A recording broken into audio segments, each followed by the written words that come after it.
Og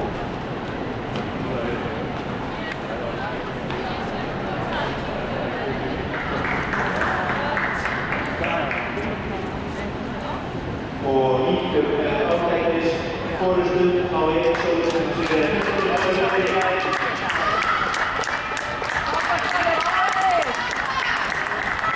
og viðstíðum sem var 69 sekúndur, 71 á einu Sólheimum.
Flotti tímar og þá kemur Fríður Þórðardóttir sem að vinna hér verðlaunin sín á Íslandsmótinu.